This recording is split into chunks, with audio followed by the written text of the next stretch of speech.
twongeye turatomboye bana b'Imana kuba duhamagara Nyagasani ku neza ye, ku izina ry'Imana Data na Mwana na Roho Mutagatifu, amen. Amahoro bana b'Imana, turabasuhuje, nimugire Yezu na Bikira Mariya. Aha tugeze ni kuri buri munsi, ubwo tuje guhimbaza umunsi mukuru wa Bikira Mariya nyina wa Jambo, none tariki 28 Ugushyingo 2025, ubwo duhimbaza Bikira Mariya umwamikazi wa Kibeho. Dusuze cyane bari mu Rwanda n'abandi bose batuye ku isi, abo umubyeyi Bikira Mariya twese yaje kuburira kugira ngo twicuze, duhinduke dukora icyo Imana ishaka buri munsi. Ngaya masomo ajya gutwegereza ab'ijuru kuri umunsi mukuru wa Bikira Mariya. Isomo rya mu gitabo cy'umuhanuzi Izayi, umutwe wa 7 umurongo wa 10 kugeza ku 14. Uhoraho arongera abwira Akazi ati, saba Uhoraho Imana yaguha ikimenyetso, cyaba icyo hasi ikuzimu cyangwa se icyo hejuru mu kirere. Akazi arasubiza ati, ntacyo nsabye kandi sinshaka no kwinja Uhoraho. Nuko Izayi aravuga ati, tega amatwi rero umuryango wa Dawudi, mbese ntibihagije kunaniza abantu kugira ngo mube mutangiye no kunaniza Imana yanjye? Noneho rero ni Nyagasani ubwe uzabihera ikimenyetso. Dore ngaho umwari asaba inda, akazabyara umuhungu, maze akazamwita Emanueli. Iryo ni ijambo ry'Imana. Isomo rya kabiri ni ryo mwero Paulo Mutagatifu yandikiye Abanyefezi, umutwe wa 2 umurongo 3 kugeza ku 12. Nihasezwe Imana se w'Umwami wacu Yezu Kristu, iyo yadusakajemo imigisha y'amoko yose yituruka kuri Roho mu ijuru ku bwa Kristu, nguko adutoreye muri we nyine mbere y'ihangwa ry'ibiriho byose, kugira ngo tuzayihore imbere mu rukundo, turi intungane n'abaziranenge. Igihe nicyo mbere y'igihe ko tuzayibera abana yihitiyemo, tubikesheje Yezu Kristu. Uko niko yabyishakiye ku buntu bwayo, kugira ngo izahore isingirizwa ingabire yaduhereye ubuntu umwana wayo w'inkoramutima. Niwe dukesha gucunguzwa amaraso ye, tukamuronkeramo imbabazi z'ibyaha byacu ku rugero rw'ubusendere bw'ineza yayo. Ikaba yadusesekajemo ibigiranye ubuhanga n'ubumenyi bwose. Yaduhishuriye ibanga ry'ugushaka kwayo, wa mugambi w'urugwiro yari yifitemo kuva kera, ngo izawuzuze ibihe bigeze, umugambi wo gukoranyiriza ibintu byose ku mutwaro umwe rukumbi, Kristu, ari ibiri mu ijuru ari n'ibiri ku isi. Niwe kandi twatorewemo tugenwa mbere y'igihe ku buryo buhuye n'umugambi w'ugenga byose, kugira ngo twabashyize amizero muri Kristu, tubonereho gusingiza ikuzo ryayo. Iryo ni ijambo ry'Imana. Nyagasani Yezu nabane namwe. Amagambo mu Ivanjili ntagatifu ko yanditswe na Yohani, umutwe wa 2 umurongo wa 1 kugeza ku 5 n'uwa 9 kugeza ku 11. Mu ntangiriro Jambo yariho, kandi Jambo yabanaga n'Imana, kandi Jambo akaba Imana. Ubwe mu ntangiriro yabanaga n'Imana. Niwe ibintu byose bikesha kubaho, nta n'ikiremwa na kimwe cyabayeho bitamuturutseho. Yarasanzwe yifitemo ubugingo, kandi ubwo bugingo bukaba urumuri rw'abantu. Nuko urumuri rumurika mu mwijima, ariko umwijima wanga kurwakira. Jambo niwe wari urumuri nyakuri, rumurikira umuntu wese uza kuri iyi si. Yari mu isi, kandi isi yabayeho ku bwe, ariko isi irarenga ntiyamumenya. Yaje mu bye, ariko abe ntibamwakira. Iyo ni Ivanjili ntagatifu. Mu ntangiriro Jambo yariho, kandi Jambo yabanaga n'Imana. Amen, amen, amen. Bayoboke b'Imana, nimugire amahoro, nimugire Yezu na Bikira Mariya. Aha tugeze ni kuri buri munsi, aho tugiye guhurira n'Imana tubikesha ubuvunyi bw'umubyeyi Bikira Mariya, wa wundi tunyuraho tugana Imana. Hari ikintu gikomeye Imana yakoze. Imana n'ubuhangange bwayo kugira ngo isange abantu, yabanje kunyura ku muntu ariwe Bikira Mariya.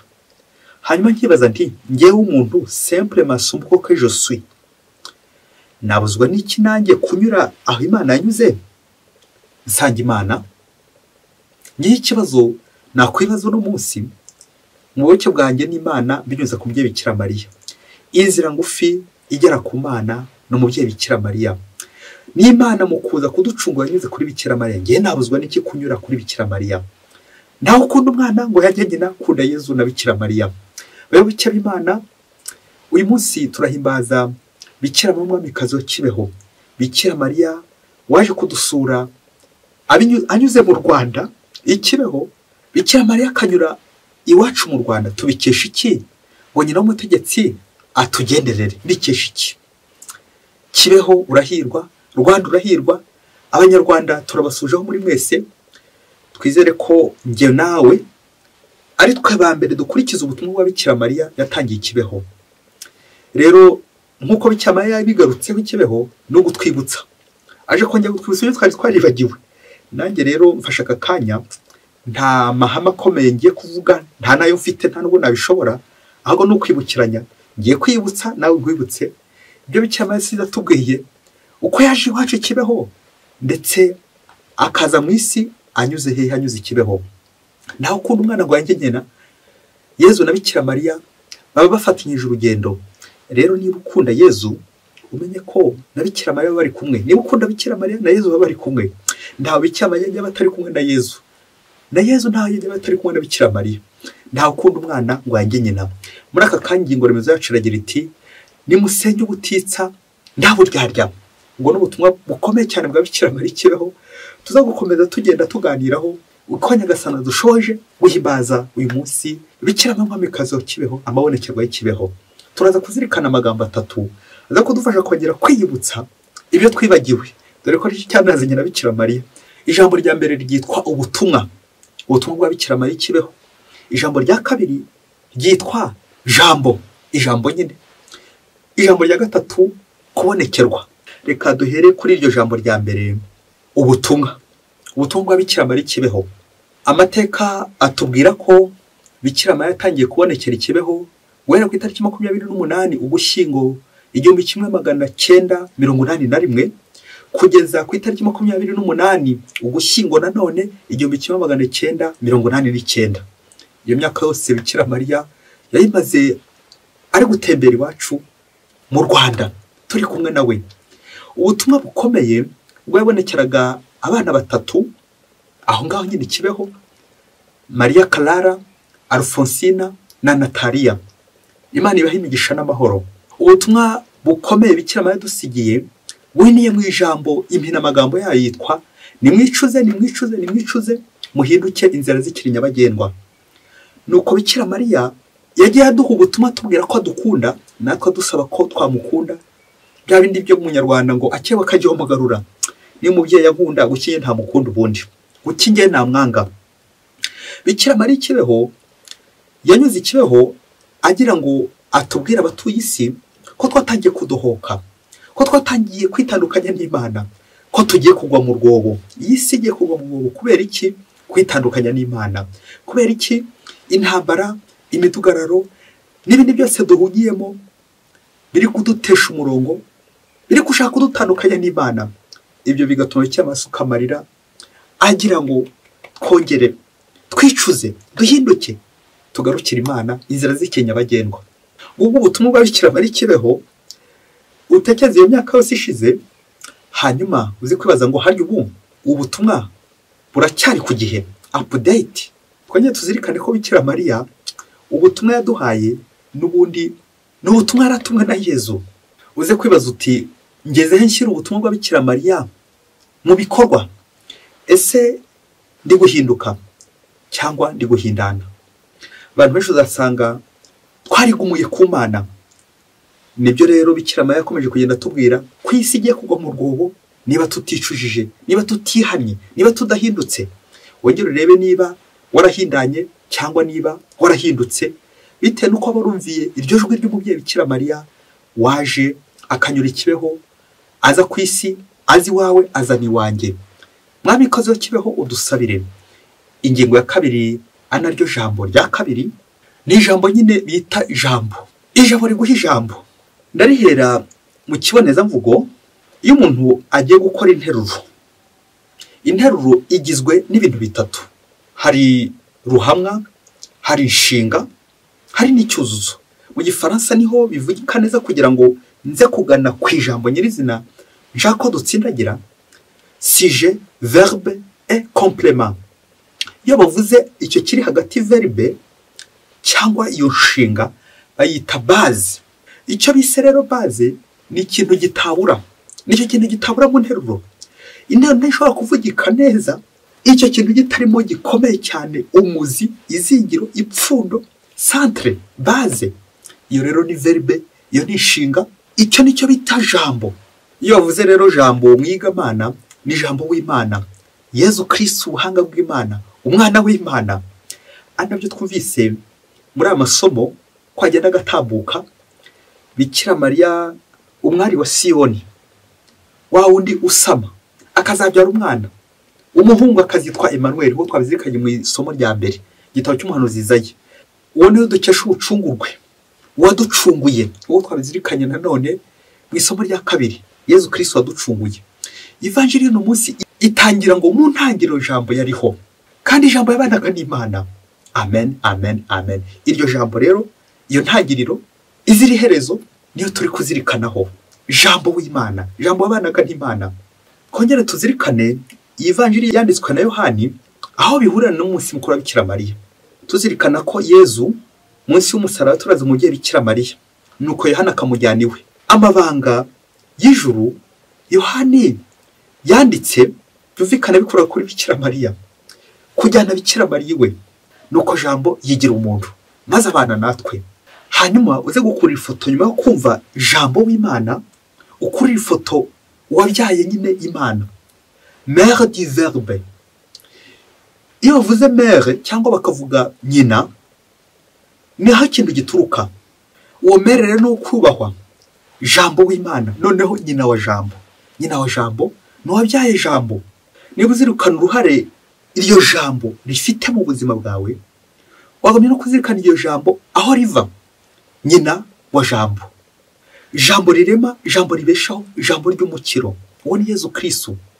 Iyo tuvuze ijambo bitwibutsa ko tugomba kuvuga neza, tukavuga ibishimisha Imana, tukavuga ibinyura Imana, tukavuga ibiri ku murongo, umurongo w'abijuru. Ngiye iryo jambo ry'ukuri, Yezu Kristo ukuri. Igihe cyose uvuga ibinyoma, nta jambo ry'Imana rigutuyemo. Ngo Bikira Mariya nyina wa jambo waje iwacu Kibeho, akatubwira amagambo y'Imana, kwicuza kwisubiraho. Ibiri muri Bibiliya intangiriro, mu ntangiriro jambo yariho. Yezu Kristo we jambo nyakuri ry'Imana, wabyawe na Bikira Mariya. Uwo mubyeyi niyubahwe, ubwo aza kudusura aje no gutuburira, twumve ibyo atubwira maze tubikurikize. Ijambo ry'Imana riturange buri munsi kuko rirakiza. Mubyeyi warakoze kuba waremeye kuza gutwibutsa iby'Imana idushakaho. Twebwe abakwadohotse, twebwe turi kure y'Imana, twebwe turi mu isayo, komeza udusukure n'iryo jambo ry'umukiro. Ijambo rya gatatu n'ingingo ya gatatu, kubonekerwa. Abantu benshi bakunze kwemerwa ko babonekewe igihe batangiye bavuga mu ndimi, igihe batangiye bavuga ibintu bizaza, akenshi bakemera ko babonekewe. Twagera dutekereze mu bushishozi abatangaje amabonekero y'Kibeho bashyizemo. Harimo bavuga bati hari n'abandi koko babonekewe, ariko se kuki bahisemo batatu? Nuze guhita ubimbaza, ahubwo nukujya nze kukubwira ngo akenshi dukunze kwibanda ku bintu bishashagirana bikomeye cyane, amabonekerwa, bigatuma tugarukira aho ngaho ati Bikira Mariya buriya yabonekeye abana batatu Kibeho. Bikira Mariya nyine n'ibiriya yavuze, nta gihe Bikira Mariya atabonekera abantu. Gusa twebwe tuba dushaka ibintu bihambaye bikomeye biza guterura isi, nibwo twemeza ngo amabonekerwa yabaye.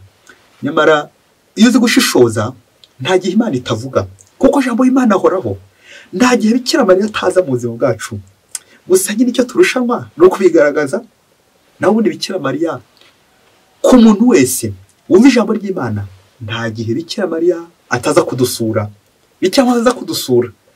Gusa abantu benshi twavuze duti okay, Kibeho niho yaje, nuko tugahera muri ivyo ati Bikira Mariya aherutse kuza kera Kibeho, nyamara na n'ubu araza, nuko dutamubona. Ese wowe ujya ubonekerwa? Abenshi dukunze kwihangishwaho, tugaterura imisozi, tugaterura ibyumba turimo, ngo twabonekewe. Ese uko niko kubonekerwa Bikira Mariya atubwira? Aho nawe ujya ubonekerwa na Bikira Mariya? Kugira ngo mve neza ko nawe wabonekerwa, nanjye nabonekerwa, nta gitangaza kirimo, umva iyi nkuru iraza kugufasha kumva ijambo w'Imana uburyo nawe aza kugusura. Bityo ntitugarukire gusa Kibeho, titugarukire gusa mu isi irimo abantu benshi, nawe umenye ko Bikira Mariya akubonekera kandi agukunda. Ngo umunsi umwe hirya kure cyane muri Afurika, ngo umugabo umwe wari umuyoboke w'Imana, wari umukristo w'indani, ari umurejiyo, urugo rwose ari abarejiyo babandi b'indani. Nuko igihe kimwe kiza kugera byari yuko ntagahoraga hanze, kandi ngo nyakire ntararabushyitsi, wa mugabo ngo aza kurwara indwara ikomeye cyane, ikomeye. Nuko ajya kwivuza hirya no hino biranga, azenguruka ibitaro byinshi arivuza biranga. Nuko igihe kigeze haza kuza abantu abanyamasengesho, barambwira bati tuva rero tugiye kugusengera ubundi ukire. Wa mugabo ati yo naba ndomboye, si umukiro se nshaka, ni musengere rwose nkire. Nuko arambwira bati ariko kondisiyo ni imwe, nuko wambura ishapure yawe ubundi ukaza tukagusengera, ndetse n'urugo rwawe rwose mwambura ishapure mufite, ubundi muze tubasengere ukire. Nuko wa mugabo atekereza uburyo amaranye urwaye imyaka myinshi n'uburyo ari kubabara, afata icyemezo cy'uko ako kantu koroshye uwo muti bamuhaye nta kibazo, ya shapure ayikuramo, we n'urugo rwe, abana be n'umugore we. Bishoke ko ngo yaba yaranayifashe akayihondagura, akayihondahonda, akayishyira ku rusyo, ubundi abona kwinjira muri cya cyumba, baramusengera. Ngaho fora icyakurikiyeho niba uzi gushishoza koko. Icyakurikiyeho koko wa mugabo igihe cyageze arakira. Ubwo icyatumaga adakira se tuvuge ko yari ishapure. Inkuru y'Imana isubira inyuma, wa mugabo amaze gukira akomeza gusenga, handi muri rya dini arasenga, agumiyo. Bya bindi by'uko nyakiri nyina tararabushyitsi uko wagira kose, igihe cyaje kugera kandi bavuga ngo na Lazaro yongeye gupfa, amaze kuzurwa na Yesu ngo yongeye gupfa. Igihe cyaje kugera muri rwa rugo, haza kuza none icyago gikomeye kirushije cya kindi ubukana. Ngo mu gihe bari mu idini barahinduye idini, bagiye babona umwana wo muri rugo, umwana muto ararwara bikomeye, arwara ikibyimba cyo mu mutwe. Wa mugabo bavuza wa mwana, bamuvuza hirya no hino, wa mwana yanga gukira. Baza kubaha transfert ibajyana mu mahanga. Ubwo bagombaga kugenda bateza indege, urugendo rwagomba gutwara kugira ngo bujye kuvuza uwo mwana amafaranga agera mu $10,000. Nawe uze kuba iyo mibare. Wa mugabo areba hirya areba hino, asanga ntacyo yifitiye, nta na gake yifitiye, nta murima gifite ko yarayigurishije kera, nta gasamba gifite, nta tungo gifite ko yanga yarigurisha umwana ajye kwivuza. Yareba hino akareba hirya akabona nabo bari inshuti, ni abandi bari barabanyekera muri rya dini, rero bari bagifite ku dufaranga dukeye. Yibaza ukuntu agiye kubasanga n'uburyo yabasize, dore ko yari yamaze no gukira ya ndwara. Wa mugabo areba hirya abona koko bitaza gukunda, areba no hino abona nta kiza kuvamo. Uzi ko wa mugabo yafashe icyemezo cy'uko agiye kwiyahura kugira ngo ibibazo twongera kubyumva, ubundi ave ku isi, ha kugira ngo yongere ibyo bibazo byumve. Umunsi yari yafashe ajya kwiyahura, ngo umuhungu we uwo mwana wari ugiye kwivuza, ngo akaba yarasenganaga na bagenzi be muri regiyo, yari umuregiyo. Nuko ngo babana baravuga bati nyamara hari mugenzi wacu nubwo yitandukanye natwe kubera idini, kubera iwabo, ariko reka tujye kumuvugira isengesho, reka tujye guhavugira ishapure, duhavugire katena regiyo, ubundi tumusezereho twigendere. Nuko muri ya regiyo y'abana bafata umugambi w'ubutumwa ko bazakora ubutumwa muri rwa rugo, ariko bakazacunga umunsi papa w'uwo mwana azaba adahari kuko agira amahane, yamera nabi asanze bari kuvugira ishapure mu rugo rwe. Nuko abana bakomeza gucunga umunsi se atarahari, bihurira nuko nyine yagiye muri rwa rugendo twavuze hejuru. Babana baragenda bicara, dore ko mugenzi wabo atabaga kivuga, avuga katena bavuga ishapure, bishoje ko bayivugaga bihuta. Barangije kuyivuga, se barose barangije kuyivuga ati bye turigendeye, basigara basezeye kuri wa mwana. Nyuma bamaze kwigendera, ngo se wa mwana bishoje ko yumvise amakuru ko hari abana baje gusenya mu rugo kandi bari kuvuga ishapure. Bishoje ko atabaye kiyahura, yaje n'igitaraganya yihuta. Bumvaga babana aza gusiga barangije mbere yuko ajya kwiyahura nawe. Nuko wa mugabo azana igitaraganya, ni wari umuhoro yazanye ntuze guhita ubimbaza, kugira ngo babana ahita barangiza. mbere yuko nawe ajya kwirangiza yagarutse inyuma maze kumva iyo nkuru yuko hari abantu baje gusengera mu rugo yari yaracitse ku ishapure n'ubwo rwose rwaracitse ku ishapure. Bagarutse bakora iki? Wa mugabo azana igitaraganya yiruka ngo ageze mu rugo iwe agiye kwanga umuhoro asanga abana bagiye. Ahubwo umuhungu we wawundi ati papa komera cyane, papa ndagusuhuje komera. Agiye kubona wa muhungu we yambaye ishapure ari no kuvuga dore ko atarakivuga. Wa mugabo biramutangaza buri mwana wari kugenda yatangiye kumuvugisha areba hirya areba hino, noneho yibaza n'uburyo yaje kwambara iyo shapure biramuyobera. Mbese asanga wa muhungu umwana watangiye kuvuga. Ako kanya hise amujyana kwa muganga kugira ngo koko arebe niba koko umwana yakize. Asanga umwana yakize. Babaganga birabayobera siko umwana twaramuhaye transfer ko azajya kwivuza bigenze bite. Basanga cya kigimba wa mwana ntacyo gifite. No kwa mugabo ahera aho ngaho ngo hari ndahiro yajyaga arahira kera atarahindura idini ati Bikira Mariya. Ntiyamenye igihe yafatiye ya shapure nawe kuko yaje gusubiza amaso inyuma asanga ya shapure b'abana bavuye mu rugo rwe yarikoze. Ari yatumye wa muhungu we yongera kuvuga, ntiyongeye kujya kwiyahura ahubwo yongeye kwambara ya shapure avuga ati koko Bikira Mariya urakoze Bikira Mariya. Bishoje ko yakomeje avuga ati nubwo naragutaye ngagukorera ibyafura bi ngakwihenuraho urakoze rwose kunkirije umwana. Bayoboke b'Imana Yezu Kristo akuzwe. Ngaho nawe uza kwibaza no munsi wahuriye na Bikira Mariya wasanga uri mu bantu bafashe intwaro ngo barwanye Bikira Mariya, ukarwanya Bikira Mariya uvuye inyuma.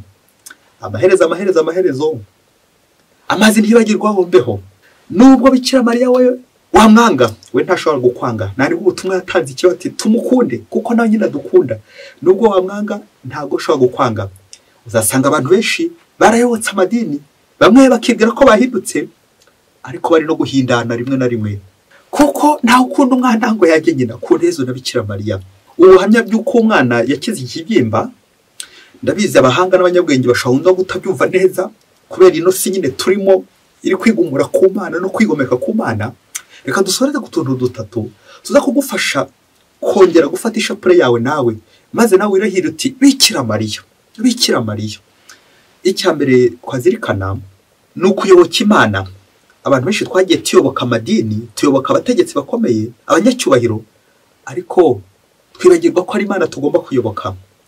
Muvyeyi muvandimwe mu Kristo, umuntu uzakubwira ngo banza ukuremo ishapure yawe ngo nibwo ngusengera ugakira, uzamenye ko agiye kugupfunyikira amazi. Uzamusubiza uti iyo nimero ntishobora kuboneka. Umuntu nakubwira ati banza wanjye ukwemera kwawe, banze uyakana ishapure uyakana umubyeyi Bikira Mariya nibwo ukira, nibwo ngusengera ugakira. Uzamusubiza uti iyo nimero ntishobora kuboneka. Twubahe aho dusengera, twubahe amadini yacu. Buri muntu niyubahe idini rye ko yagusebanya. Nusebye Bikira Mariya ntugire ngo wowe uzaseba, ahubwo we azakora ku buryo bushoboka bwose kurwanira ishyaka. Nibwo uzasanga wa mwana yakize kandi wowe ugiye kwiyahura, wowe ugiye no kwahura abandi ukabahuramo umuhoro kandi byaba. Icya kabiri twazirikana ni ubuhamya bw'abana b'abarejiyo bafata icyemezo ko bagiye gusezera kuri mugenzi wabo y'inzira banyuragamo bitagatifuza hamwe n'uwo mwana nubwo yagize ibibazo. Bigatwibutsa ko nta sengesho rito ribaho. No mu bana Yezu ashobora guhanyura akiza bakuru. Isengesho ry'umwana bitwegereza bwabwiyoroshye naho Nyagasani atagukiriza. Muri iyo shapure cyane ishapure wabare urwaye urembye, aho niho Bikira Mariya aza gusanga. Rero aho uvugira isengesho ryawe, waba umwana waba umukuru waba umupagani, idini runaka, ntukabure Bikira Mariya mu rugo rwawe, ntukabure ishapure mu rugo rwawe. Iyi shapure yakoze ibitangaza byinshi mu mateka. N'abana bato barayivuga Bikira Mariya agakiza abandi. Hari igihe twibwira ngo kubonekerwa ni ukuvuga mu ndimi, ni uko harize teoloji ihambaye ufite dogutora. No mu bana Bikira Mariya ashobora guhanyura agira ngo akize abandi, nuko agakora ibitangaza. Rero kubonekerwa ntago ari kwihangishwaho cyangwa guhindura idini, ahubwo kubonekerwa nuko kwicana Bikira Mariya no gusoma ishapure ukayivuga. Aho ngaho uri kubonekerwa. Iyo ndi gusoma ishapure ndakuramutsa Mariya, ndi kubona Bikira Mariya nyine ko ari kumwe n'Imana, nuko akomeza muramutsa. Uko ndi kumuramutsa nariko turi kuganira, hari ukubonekerwa se birenze ibyo ngibyo. Kubonekerwa ni uguhura na Bikira Mariya, ni uguhura n'Imana, ni uguhura n'ab'ijuru. Ese wasanga utajya ubonekerwa kandi nuko nyine utajya usenga. Nimusenge ubutitsa nta buryarya, nguko Bikira Mariya buri munsi wavugisha pure ukaza gusanga wakiza umujinya, wakiza umushiha, yaguhaye igisubizo, yaguhaye amahoro, wabuzanye umuhoro, wajya kubona ukabona kubera ishapure bavugiye mu rugo rwawe cyangwa naho uvuze ukabuzanya amahoro. Amahoro y'Imana agahita asabye wawe ati papa komera, mama komera, n'ibindi byinshi cyane bizana amahoro iwacu. Ngiye intwaro ishapure ya buri munsi, urayivuge buri munsi, maze wifatanye na Bikira Mariya gusingiza Imana buri munsi. Icyanyuma ngiye gusorezaho nuko umukristo ibyemezo bikomeye byose yakobye kubifatana na Bikira Mariya.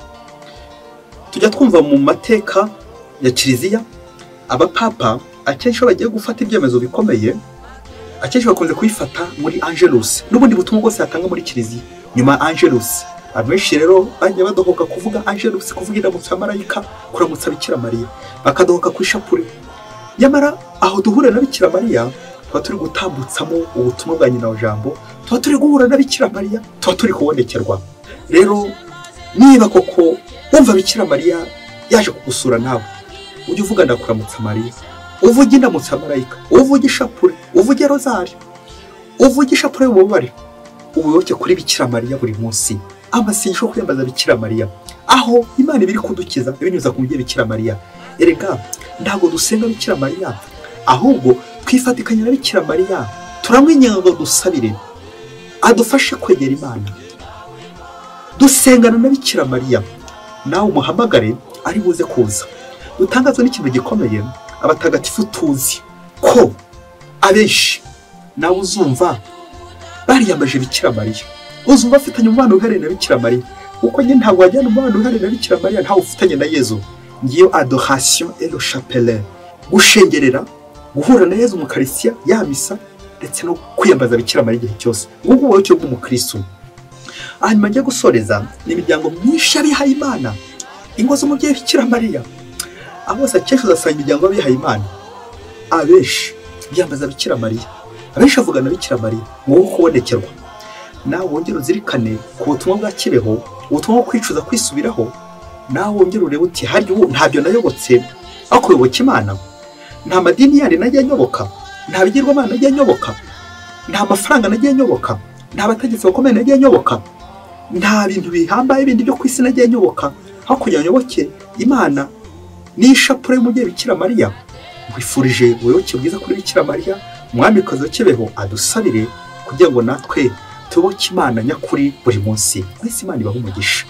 Imana Data na Mwana na Roho Mutagatifu. Amen. Padiri Masumbuko Ladislas wa Diyosezi ya Cyangugu.